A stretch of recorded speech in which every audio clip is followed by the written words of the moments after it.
vez te rendemos graça, porque continuamos em Tua presença, ouvindo a Tua voz, ouvindo a Tua palavra, Teus ensinamentos. E cremos que não vai ser diferente, Senhor, porque Tu já estás sempre na vida do Teu servo.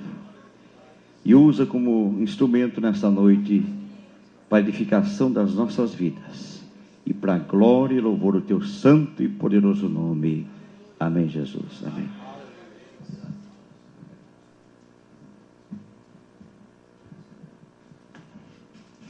Os irmãos podem se assentar.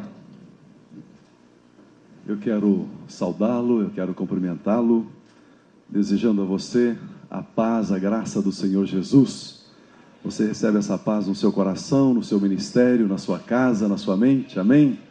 Aleluia, glória a Deus. Tem um estudo recentemente publicado que diz que quando as pessoas tomam as suas decisões em paz, elas acertam. E quando elas tomam as decisões em momentos de conflitos e angústias, tem uma forte tendência em errar, em se equivocar. Por isso que nós temos uma grande tendência a acertar, porque nós temos Jesus Cristo, o príncipe da paz, o nosso Senhor, aquele que caminha conosco. É uma alegria muito grande estar aqui com vocês. Na verdade, eu não estou tão longe de casa, né? Estou em Curitiba. Então, de Curitiba aqui é bem pertinho, é um pulinho. E é uma honra estar aqui com esses irmãos, conversando com os organizadores do evento. Eu falei, eu me sinto literalmente um Daniel na cova, aliás, um leãozinho na cova dos Daniéis, né? Porque só tem Daniel aqui, só tem gigantes, homens e mulheres de fé. Então é muito bom estar aqui com vocês. Eu quero honrar os irmãos, os organizadores desse evento, porque nós, líderes, pastores, temos muitas necessidades. Nas mais variadas áreas, variadas situações, nós temos necessidades. E quando pessoas olham para nós dizendo, eu quero investir na vida dos pastores, eu quero abençoar os pastores, eu quero que os pastores tenham um momento de refrigério, eu quero que os pastores tenham pastos verdes e águas tranquilas. Isso é muito bom, porque a palavra de Deus diz, se você ferir o pastor, as ovelhas, o rebanho dispersa. Então, obviamente que o diabo ele tem focado os pastores, os líderes. E obviamente se a Bíblia diz que se você ferir o pastor, as ovelhas se dispersam. Se você levantar um pastor, as ovelhas se agrupam, elas se ajuntam.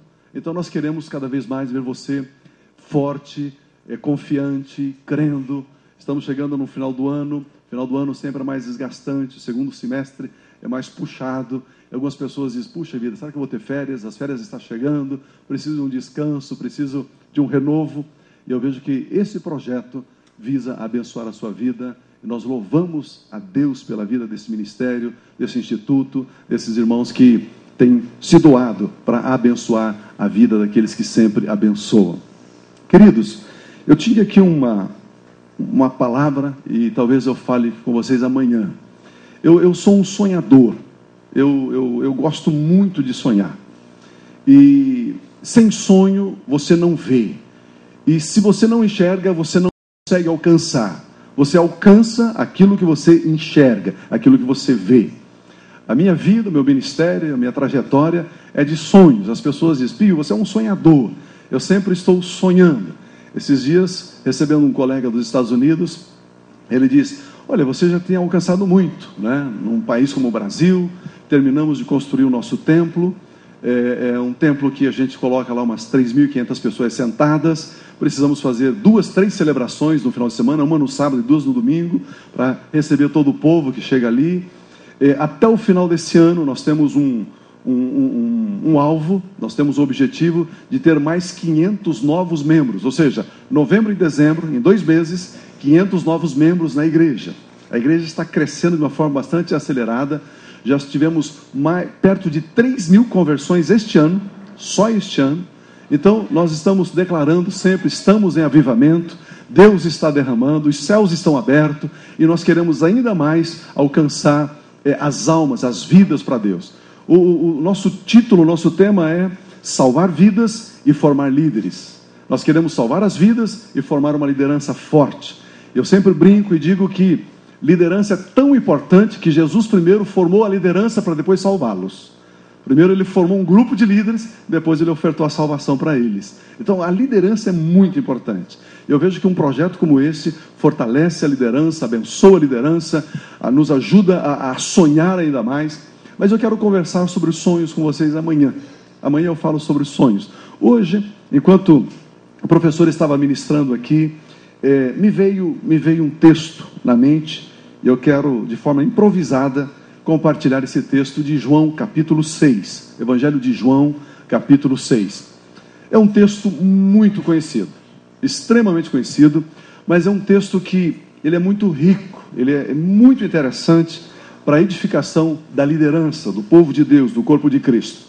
João, capítulo 6, a partir do versículo 1, diz assim: Depois destas coisas, Jesus atravessou o mar da Galileia, que é o mar de Tiberíades, e grande multidão o seguia, porque tinham visto os sinais miraculosos que ele operava na cura dos enfermos.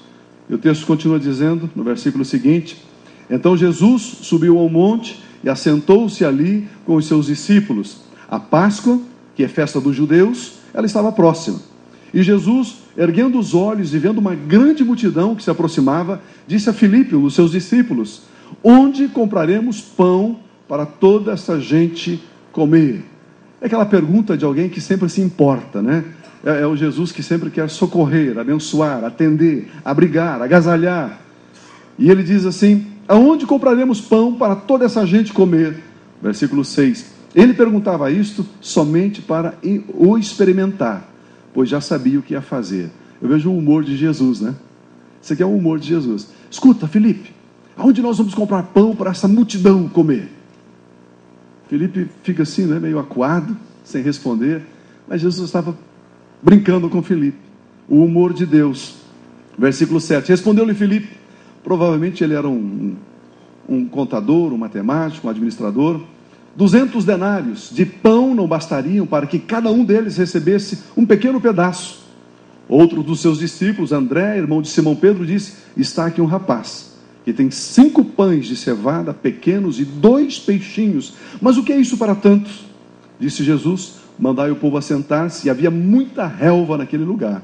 E assentaram-se os homens, somente os homens, em número de quase 5.000, sem contar as mulheres e as crianças.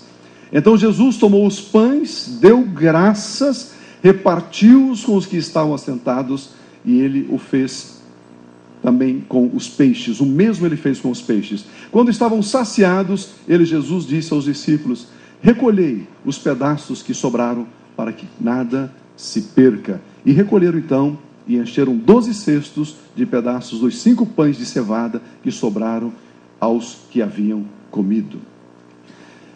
Eu quero colocar 4 pensamentos nesse texto, e eu creio que são pensamentos que vai abençoar a sua vida, vai fortalecer ainda o seu ânimo, a sua fé, vai encorajar você para o propósito que Deus tem para a sua vida. Queridos, nós pastores, nós líderes, precisamos entender que Deus nos levantou com um objetivo, com um propósito, com um desígnio, entre os quais, por exemplo, você existe para resolver problemas. Se não existir problema, o seu ministério, ou a necessidade da sua existência no ministério, ela fica diminuta, pequena. Então nós existimos para resolver problemas. Eu vejo que nesta situação aqui surgiu um problema, uma dificuldade. Um celeuma estava institucionalizado, estabelecido. E Jesus então começa a mexer com a imaginação, com o coração dos seus líderes, dos seus discípulos. Como que vamos resolver essa situação? E eu vejo que eu e você precisamos entender isso. Nós, no poder de Deus, inspirados pelo Espírito, podemos solucionar problemas e situações de pessoas que nos cercam constantemente.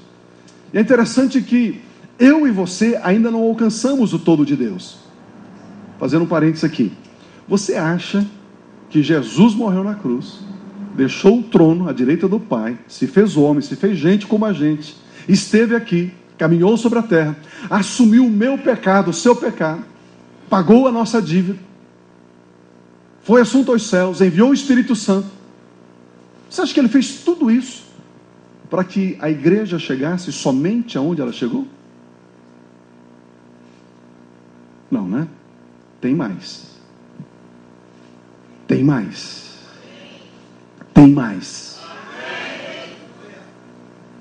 As pessoas perguntam para mim: Pio, o nosso projeto lá, construímos um templo legal, gostoso, bacana, temos uma estrutura de estacionamento e tudo funcionando.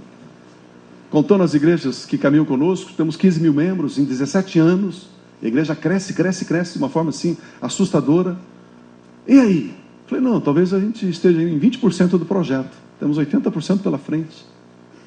Se nós olharmos, por exemplo, os Atos dos Apóstolos, ou os Atos do Espírito Santo na vida dos apóstolos, quantas coisas eles fizeram, quantas práticas eles possuíam que nós simplesmente fomos deixando de lado, fomos esquecendo. Aquilo foi sendo colocado lá no armário. E eu e você, nesta geração, nesse tempo, nós precisamos restaurar. Eu me lembro muito bem da experiência. Abraão, ele cavou alguns poços, e depois, com o passar do tempo, seus adversários entulharam os poços, e vem seu filho, Isaac, e começa então a desentulhar os poços, e começa a tirar ali águas cristalinas, água viva. E mais o inimigo, então, ele não fica contente com isso, ele tenta novamente entulhar, e começa a ter ali uma briga, uma discussão, para tomar posse desses poços. Se você olhar o livro de Atos, eles abriram alguns poços. Por exemplo, curas, sinais, prodígios e maravilhas, e que no longo dos anos foram entulhados. A unidade, o amor da igreja, um poço maravilhoso, uma água lindíssima, e que com o passar do tempo alguém entulhou, e a gente não bebe mais essa água, não é verdade? E a Bíblia diz que a igreja era tão relevante, que a igreja chegava numa cidade, ela transformava a cidade, trazia um impacto celestial sobre a cidade. E isso não tem acontecido muito nos nossos dias, porque esse poço tem sido entulhado. Mas eu e você precisamos desentulhar esses poços. Eu e você precisamos recuperar aquilo que nos pertence, um legado nosso, uma herança nossa, aquilo que Deus nos concedeu. E eu vejo que, quando eu entendo que existe mais, podemos alcançar mais, podemos realizar mais, podemos trazer mais da glória de Deus, do poder de Deus, podemos trazer mais da presença de Deus, da unção dos céus sobre o nosso ministério, a nossa igreja, a nossa cidade. E eu vejo que esse texto fala bastante sobre isso. Uma multidão se acercou de Jesus, Jesus levanta os olhos, aquela multidão se aproximando, ele diz para Filipe: Filipe, onde compraremos pão para toda essa gente comer? E o versículo 6, para mim, ele é lindíssimo. Ele diz assim: Jesus perguntava isto, somente, esta era a razão, esse era o motivo, somente para experimentar Filipe, pois Jesus já sabia o que ia fazer. Meu irmão, eu e você, muitas vezes não sabemos o que vamos fazer, mas Jesus, ele sempre sabe. Esse texto está dizendo que Jesus nunca é pego de surpresa. Esse texto está dizendo que ele é Senhor sobre toda circunstância, sobre toda a situação. Esse texto está dizendo que é atemporal. Esse texto está dizendo que ele está acima do sol, não abaixo do sol, como o livro de Eclesiastes. No livro de Eclesiastes diz que abaixo do sol há tempo de morrer, há tempo de nascer. Mas acima do sol, onde está sentado o nosso Senhor Jesus, não é assim. Por exemplo, ele chega lá, Lázaro morreu. Ué, era tempo de morrer? Não era tempo de morrer. Ressuscita Lázaro, vem para fora.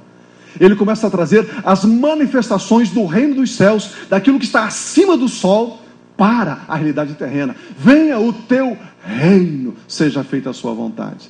Jesus, ele é atemporal, ele está acima do sol, ele não é pego de surpresa. Às vezes nós recebemos um telefonema, alguém fala alguma coisa, comenta um problema, uma dificuldade que alguém está passando, um membro da igreja, e aquilo nos entristece, nos abate. Você diz: Jesus, sabe de uma coisa? Ele sabia disso. De repente, alguém da sua liderança caminha com você, você chorou com ele, você se doou, treinou, capacitou, colocou ferramentas nas mãos dele, de repente se levanta contra você, fala mal, vira as costas e vai embora e começa a detratar você, humilhar você. Você diz: Senhor, Jesus diz: não, eu já sabia que isso ia acontecer. Jesus sempre sabe o que é que ele vai fazer. Jesus é o modelo máximo, absoluto de quem planeja as coisas. Ele sempre sabe o que vai acontecer. Ele nunca é pego de surpresa. Você não consegue chegar por trás de Jesus assim, né? Com um sapatinho de algodão e ele, levei um susto. Eu não sabia que você vinha. Ele sempre sabe. Ele sempre sabe. Ele sabe todas as coisas. Inclusive ele sabe o que está no seu coração, coisas que até mesmo a sua esposa não sabe, mas ele sabe. Coisas que ninguém do seu presbitério, do seu ministério sabe, mas ele sabe. Ele sabe das suas lutas, ele sabe do seu cansaço, ele sabe da sua desilusão, ele sabe às vezes que você pensa, eu vou jogar toalha, eu vou virar as costas, eu vou fazer outra coisa, como Pedro disse certa feita, eu vou pescar. Ele sabe. Ele sabe. Eu me lembro, eu nasci no lar evangélico, cresci na igreja presbiteriana, lá do meu pai, todo mundo presbiteriano, lá da minha mãe, todo mundo metodista. E fiz teologia no Seminário Batista. Imagina que salada, hein? E ainda criança, eu aprendi um corinho. Conta para Jesus onde é a sua dor. Ele te ajuda a carregar a cruz. Esse conta não é que ele não saiba. Esse conta é, autorize ele a entrar na sua dor. Permita, abra a porta. Quando você olha algumas estatísticas, está chegando no final do ano, eu queria ter tantos membros, mas não cheguei lá ainda. Olha, eu tenho alguma dificuldade. Ele sabe. Ele sabe que você está com problema no cartão de crédito, ele sabe que está com problema no limite do cheque, ele sabe que o seu carro está passando a revisão, você não tem como resolver isso ainda. Ele sabe. Ele sabe. Nenhuma religião na face da terra tem um Deus, tem um Senhor que sabe todas as coisas como o nosso Jesus. Como o nosso Jesus. Queridos, eu estive um tempo atrás, eu morei fora do Brasil, e um tempo atrás estava na Inglaterra, e eu fui numa igreja, na verdade, em País de Gales, Wales, e eu tive o privilégio de pregar numa igreja onde pregou um grande homem de Deus, décadas atrás, chamado Evan Roberts. E é interessante que o pastor pediu para que eu falasse, era uma reunião de oração, falou assim, olha, você tem 5 minutos para falar sobre oração. E tá bom. E aí então eu fui falar em 5 minutos sobre oração. Eu falei assim, o horário é perigoso. Os ingleses, né? Uma igreja, o mais novinho tinha 60 anos. O horário é perigoso, porque Deus pode responder a sua oração. E eu falei para ele, oração é um relacionamento, é um bate-papo, é uma comunhão com Deus. Eu não entendo quem foi que inventou esse negócio de que oração é assim, Senhor, nosso Deus. Eu falei, não sei, aonde foi que entrou na história da igreja isso? Porque oração é comunhão com Deus, não é bate-papo com Ele. Imagina o seu filho de 15 anos, 16 anos, chega assim, pai, eu quero um sorvete. Você vai dizer, filho, eu não vou te dar o sorvete, você está com febre, filho. Mas é interessante que às vezes nós nos aproximamos de Jesus como se Ele não soubesse das coisas. Mas Ele sabe. E já que eu sei que Ele sabe, e agora eu sei que Ele sabe que eu sei, então eu tenho que chegar e dizer assim, Jesus, é o seguinte, olha, se está doendo hoje, Jesus, se dependesse de mim, eu não pregaria hoje, Jesus, ficaria em casa, não estou aguentando, Jesus, não tem nenhuma palavra para ministrar hoje, Jesus, liguei a televisão, liguei a internet, vida aqui, vida ali, e Jesus, nada aqueceu meu coração. E a gente precisa falar para Ele sabe todas as coisas, porque relacionamento precisa de uma base chamada confiança, e quando você confia, você diz exatamente tudo o que está no seu coração para Ele, mesmo sabendo que Ele sabe. Mas é esta confiança de abrir o peito, de abrir o coração, dizer, Jesus, usa a minha vida, Jesus, me ajude aqui. Senão ocorre como aquele rapaz que diz, mãe, hoje eu não vou na igreja. Filho, você vai ter que ir na igreja sim. Não, mãe, hoje eu não vou. Filho, você tem que ir à igreja, filho. Mãe, me deu uma razão para eu ir à igreja hoje. Você é o pastor da igreja, filho. Você é o pastor, você tem que ir. E esse texto, acabou minha luz aqui, o que houve? Ah, é? Não, então eu já peguei o óculos aqui para ler. Eu fui no oftalmologista, eu tô repreendendo, amarrando, chutando, mas estou usando, né? Eu fui no oftalmo amigo e falei assim, dá uma olhadinha no meu olho aí, tá? Falou, você vai ter que usar pelo menos 1 grau aí. Eu falei, não. Falei, os meus olhos são como olhos de águia. Eu falei, é verdade, só que é uma águia velha. Continua sendo águia, mas é uma águia velha. Então, deixa eu ler mais um pedacinho aqui. É interessante que quando Filipe responde, mostra que Filipe era uma pessoa, um planejador, uma pessoa organizada. Deixa eu ver quantas pessoas tem, 200 denários de pão, isso daria tantas pães. Ele faz um cálculo ali meio rápido. Mas você percebe que os pensamentos de Deus não são os nossos pensamentos não são os pensamentos dele. Ele responde uma resposta humana, terrena, pequena, uma mente infantilizada, não é verdade? E Jesus não só estava tentando experimentar, ou seja, Filipe, tira do seu coração o que você tem em relação a esta situação, a este problema. Como que você pensa? Qual é a sua sugestão? Filipe, o que você me aconselha? Jesus estava perguntando. Ele diz, olha, vamos ter que comprar pão. E o texto diz, outro discípulo, André, irmão de Simão Pedro, disse, está aqui um rapaz que tem 5 pães de cevada pequenos e 2 peixinhos, mas o que é isso para tanto? O segundo pensamento é, está aqui um rapaz. Primeiro pensamento, Jesus sabia o que ia fazer. Segundo pensamento, está aqui um rapaz. Queridos, rapaz fala de uma pessoa que está em formação, em construção.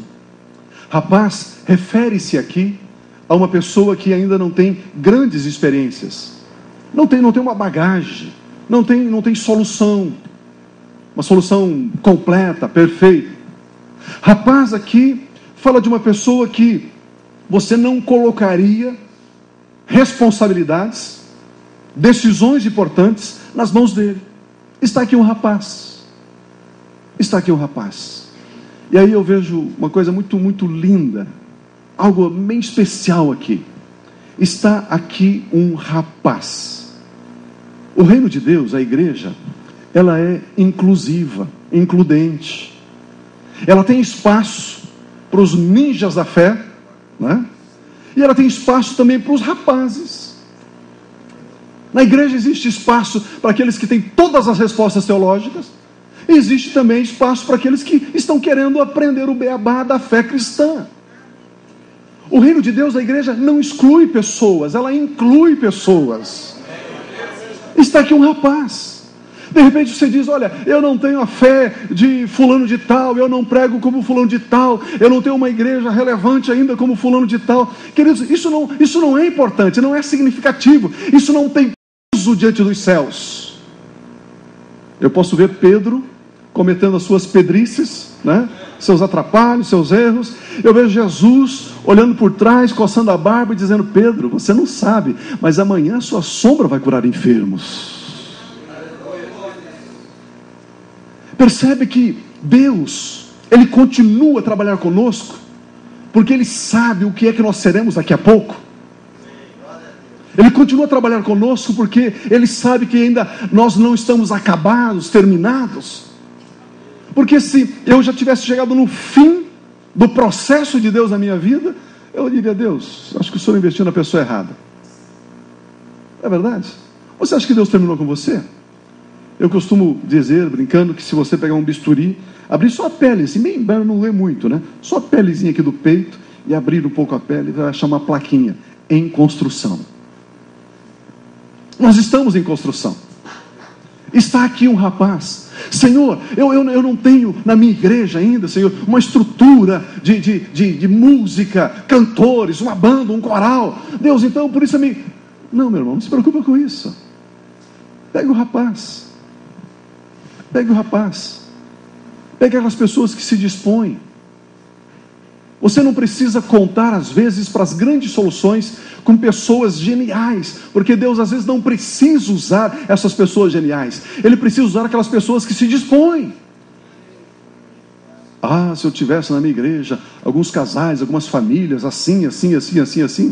O pastor orava e dizia: Senhor, eu preciso de um Eliseu, eu preciso de um Josué, envia alguém aqui do meu lado. Deus, uma pessoa para me ajudar, uma pessoa para estar comigo. E aí Deus, acho que se incomodou com aquela oração e disse: mas eu já coloquei esse rapaz que está do seu lado aí, ó, faz tempo que está com você. Não, Deus, mas ele não tem as qualidades que eu quero.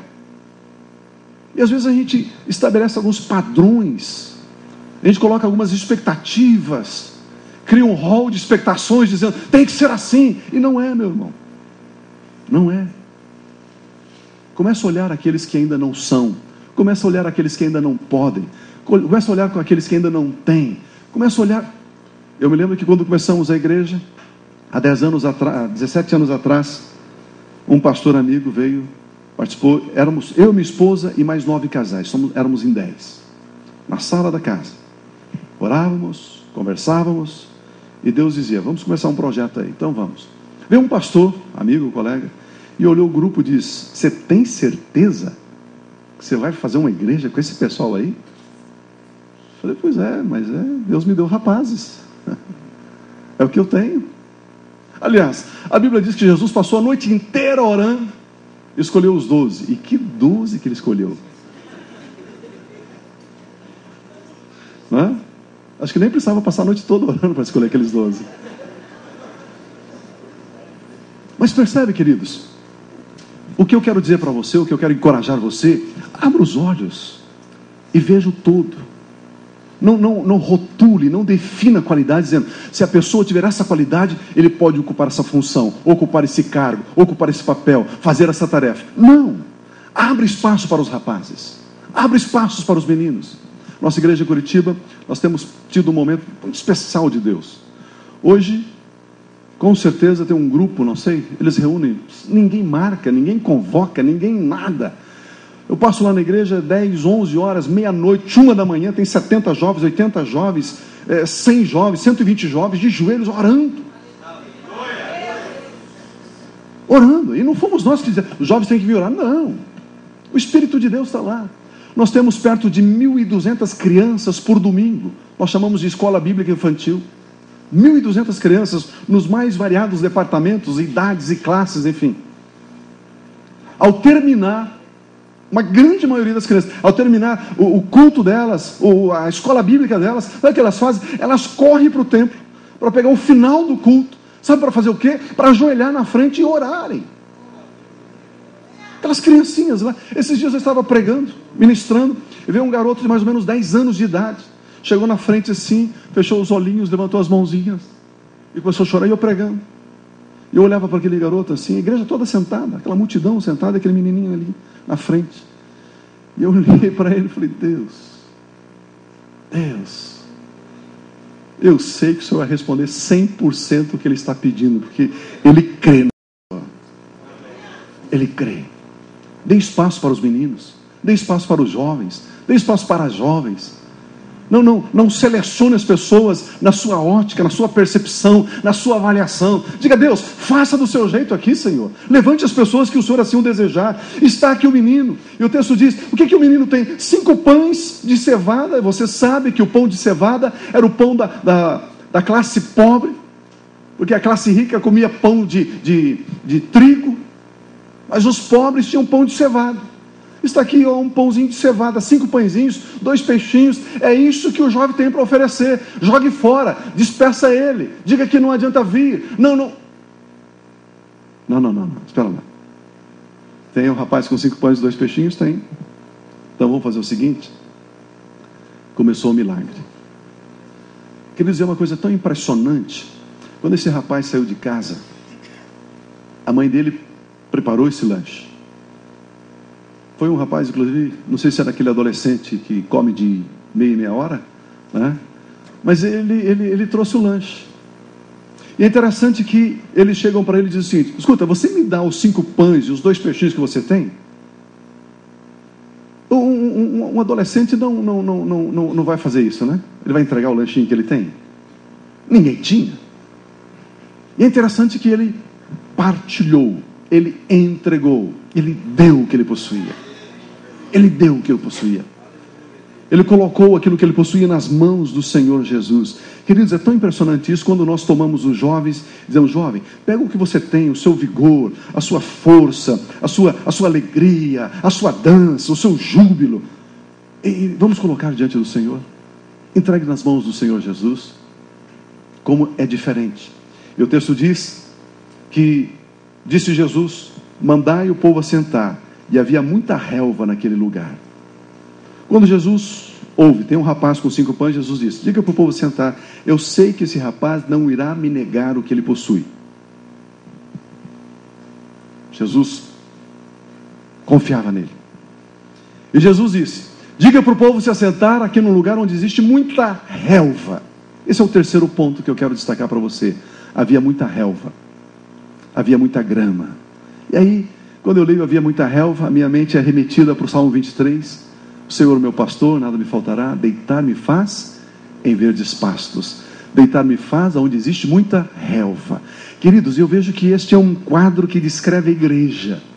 A minha igreja, a sua igreja, o nosso ministério é um lugar de relva. É um lugar gostoso. Sabe aquela grama alta, aquela relva alta, que as pessoas podem se sentarem e se sentirem assim confortáveis. Havia muita relva naquele lugar. Querido, Jesus não vai mandar as pessoas se sentarem entre os espinhos. Jesus não vai mandar as pessoas se sentarem onde existe ali pedras pontiagudas, um lugar árido. Jesus pede para o seu povo, para o seu rebanho se sentar num lugar onde existe muita relva. A igreja é um lugar de relva. As pessoas não vêm nos nossos cultos para nós agredirmos, ferirmos as pessoas. Elas vêm para nós pastorearmos, para nós dizermos: aqui existe relva, se assente aqui, descanse aqui, tenha prazer em estar aqui. Nós somos apacentadores, às vezes nós somos apaucentadores, né? Jesus não nos chamou para nós apaucentarmos, Ele nos chamou para nós apacentarmos. Havia muita relva naquele lugar. Como que está o seu ministério, a sua igreja? Muitos espinhos, muita intriga, lugar árido, pedras pontiagudas, as pessoas se ferem, se machucam. Ou o seu ministério, a sua igreja é um lugar de muita relva. As pessoas chegam lá e dizem: pastor, eu gosto de estar aqui, pastor. Poxa, pastor, quando eu entro aqui, é um lugar, sabe, gostoso, de paz. É bom ser igreja, nessa igreja. Havia muita relva naquele lugar. E Jesus disse: diga para o povo se assentar, porque tem relva aqui. Jesus envia as suas ovelhas, Jesus envia o seu rebanho, Jesus envia o seu povo para onde existe relva. Ele não manda as ovelhas aonde existe aridez, sequidão, estio. Não, Ele envia as ovelhas para onde existe relva. E eu e você precisamos aprender a cultivar relva, a colocar uma boa comida, um lugar de descanso, um lugar de paz. Precisamos aprender a abraçar as pessoas, abrigar as pessoas, amar as pessoas, ouvir as pessoas, entender as pessoas, produzir relva naquele lugar. Se existe relva, Ele diz: eu vou mandar mais gente para você. E qual a estratégia do crescimento da sua igreja? A gente planta relva. Plantamos relva lá. É isso que a gente faz, planta relva. Quando está macio, gostoso assim, Jesus manda. Jesus manda. Cada domingo, 50, 60, 70 conversões. E eu peguei o costume de fazer apelo antes da mensagem. Porque o coração do homem é terrível, né? Você faz uma mensagem, faz um apelo, vem 70 pessoas chorando. Você diz: olha, minha mensagem é boa mesmo. Então vamos fazer o seguinte: eu vou fazer apelo sem mensagem. Você que está no nosso meio, você quer entregar o seu coração a Jesus, quer confessá-lo como seu Senhor e Salvador, quer dar a sua vida por Ele, levanta a sua mão, vem aqui à frente, nós queremos orar por você. As pessoas vêm chorando. Então é o Espírito Santo que faz, não é o pregador, não é o pastor, não é ninguém, né? É o Espírito Santo que faz. Ele traz as pessoas. E por quê? Porque as pessoas se sentem amadas, se sentem queridas, se sentem que tem relva no lugar, lugar macio. Esses dias uma moça falou assim: Pio, obrigado pelas orações, eu pedi oração para você um tempo desse, né?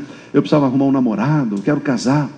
Afinal de contas, até a cortina tem varão, eu também preciso de um varão.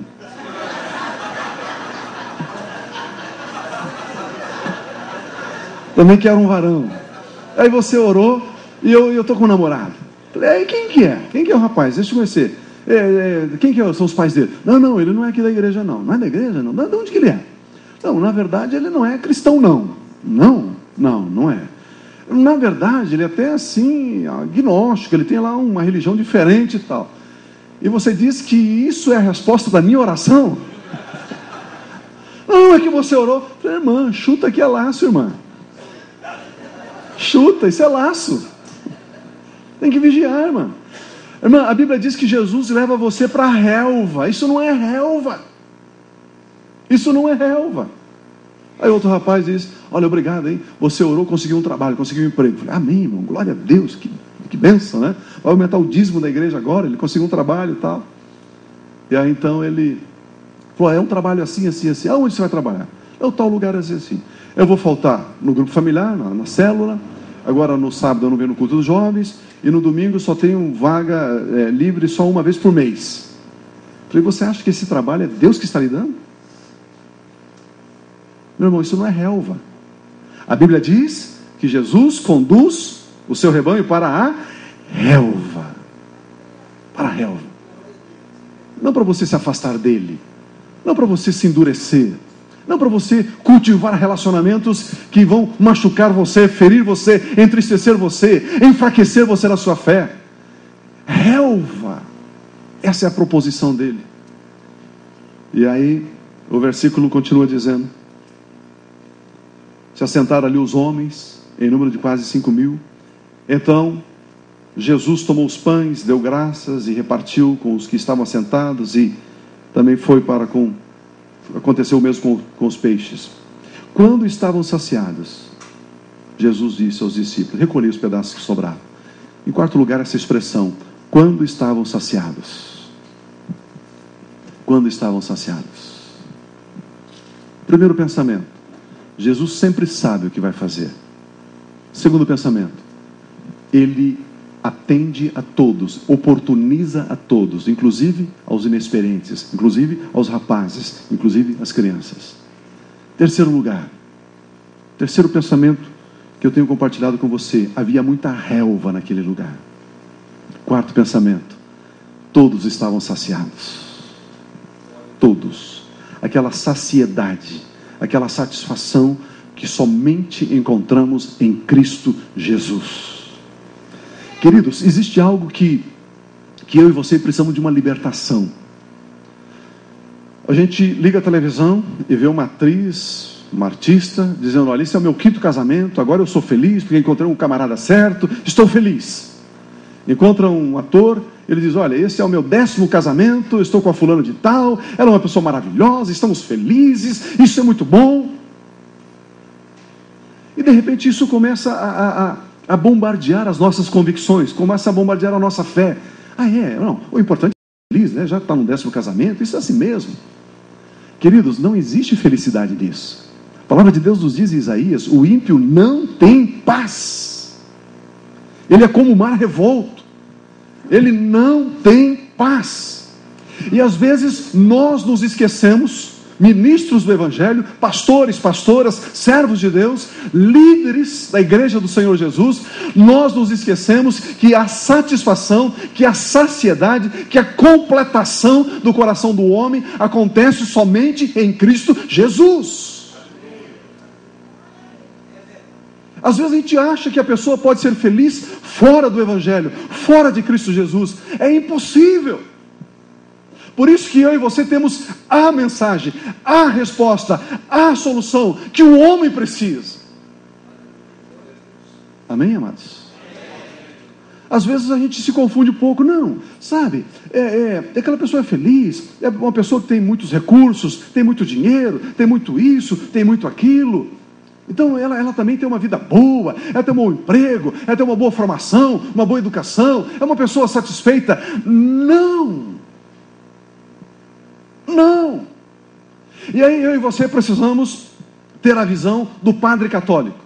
O padre católico, ele chega na cidade, ele olha cada pessoa na cidade como sendo sua ovelha. E nós, pastores, olhamos as pessoas que estão dentro das 4 paredes como nossa ovelha. Não é assim? Quantas ovelhas você tem na cidade, Pio? Curitiba tem 2 milhões, tem 2 milhões de ovelhas. Muitas não me conhecem, eu não conheço todas, mas elas são minhas ovelhas. Eu assino o Jornal da Cidade, eu leio o Jornal da Cidade todo dia, porque o Jornal da Cidade é o boletim da minha igreja. Eu sei o que está acontecendo na minha igreja. Porque eu sei que a satisfação, todos estavam satisfeitos quando Jesus alimentou. Quando os servos do Senhor Jesus distribuiu o alimento. E somos nós que temos a palavra viva, a palavra de Deus, a palavra da esperança, a palavra do ânimo, a palavra do vigor. Somos nós quem temos a solução para essa humanidade. Somos nós. Sabe aquele bêbado? Toda rodoviária da cidade tem um bêbado, não tem? Tem, não tem? Toda rodoviária da cidade tem um bêbado, que fica sempre morando por ali e tal, todo mundo conhece ele e tal, não sei o quê. Ora ele está limpinho, ora ele está sujo, né? Ele é tua ovelha, meu irmão. Você já viu ele como sua ovelha? Não, essa eu não quero. Essa ovelha eu não quero. Por que nós precisamos ver os moradores da nossa cidade como sendo o nosso rebanho? Porque eles precisam de saciedade, eles precisam de nutrição, eles precisam de alimento, e somente nós é que temos o pão vivo que desceu do céu, que é o Senhor Jesus, aleluia. Somente a igreja do Senhor possui, aleluia, glória a Deus. E quando você acordar pela manhã, oh Deus, hoje é segunda, hoje é terça, não sei, Deus, mas eu sei que o Senhor tem colocado nas minhas mãos, neste ministério, nessa igreja, pão que de fato satisfaz a necessidade das pessoas. Pão, saciedade, satisfação. E ainda me lembro de corinhos infantis que a gente cantava: satisfação é ter a Cristo, não há melhor prazer já visto, sou de Jesus, agora eu sinto satisfação sem fim. Satisfação aonde? Em Jesus. Satisfação nas drogas? Não. No álcool? Não. Na fama? Não. No sexo ilícito? Não. Satisfação aonde? Em Jesus. Satisfação em quem? Em Jesus.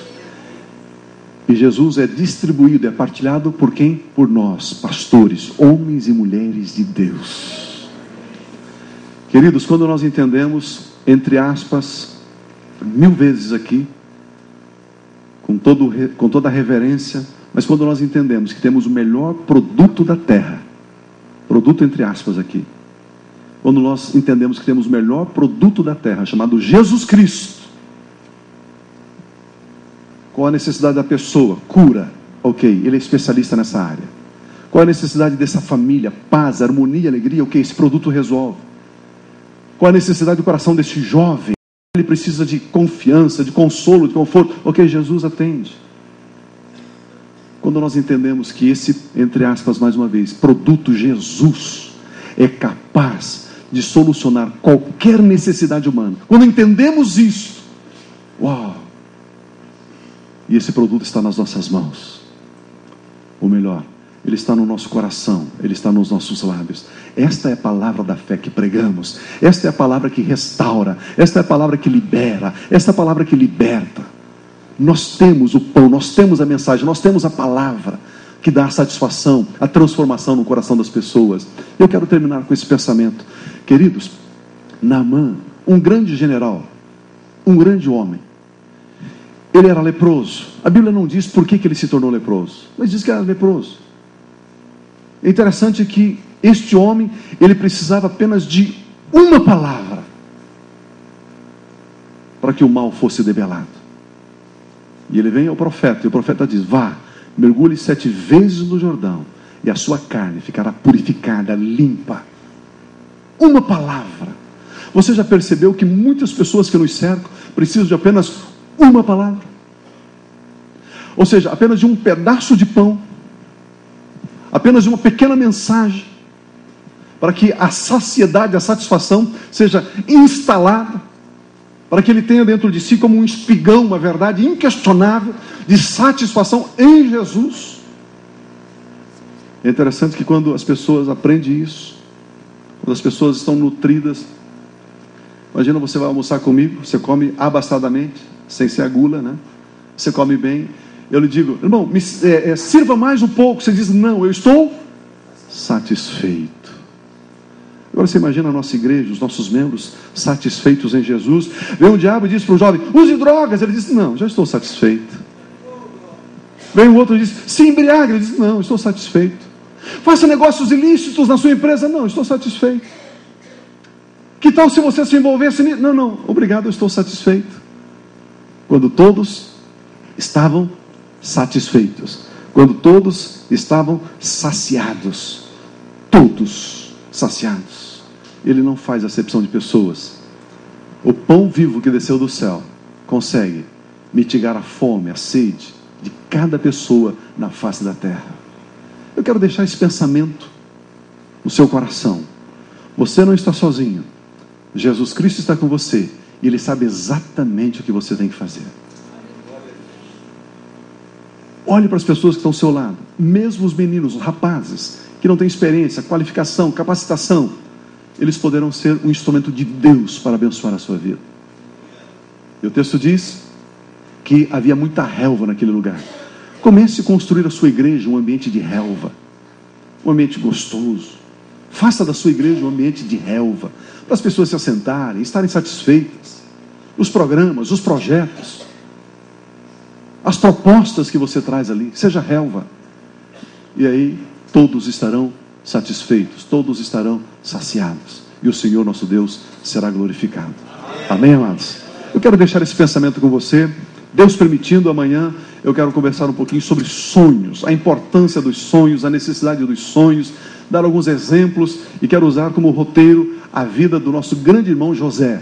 José, o sonhador, o homem que sonhou os sonhos de Deus para a sua geração. Quero convidar você a ficar em pé, eu quero fazer uma oração e depois eu passo a palavra ao irmão. Vamos orar ao Senhor. Amém. Senhor Deus, Pai querido, Pai de amor, obrigado pela vida do meu irmão, da minha irmã.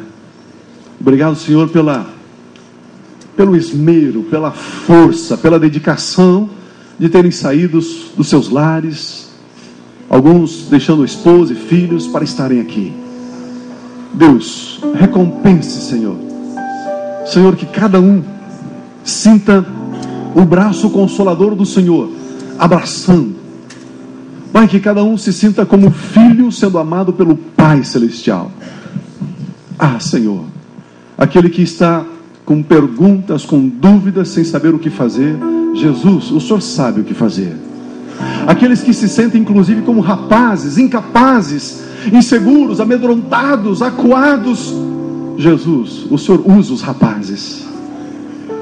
Senhor, aqueles que se estão sentindo que se assentaram entre espinhos, entre pedras, relacionamentos ásperos, difíceis, áridos, Espírito Santo, vem ali com bálsamo de Gileade, cicatriza essas feridas, traga um bom perfume da rosa de Saron, do lírio dos vales, console este coração que já está pensando em parar, em desistir, chegar até dezembro, depois eu vou fazer outra coisa. Senhor, relva, que cada irmão, que cada irmã, que cada servo teu, que cada ministro teu, Senhor, sinta que ainda existe muita relva, muito consolo, muita paz, que vale a pena, Senhor, e que tenhamos uma consciência inegociável, intransferível, profunda, radical, alicerçada de que nós somos portadores da palavra que satisfaz, da mensagem que satisfaz, da mensagem que é Jesus, Senhor nosso, a esperança da glória. Ó Espírito Santo, meu amigo, por favor, toque a vida do meu irmão e da minha irmã. Ó Espírito Santo, Por gentileza. Oh, Espírito Santo, sopra nesse lugar.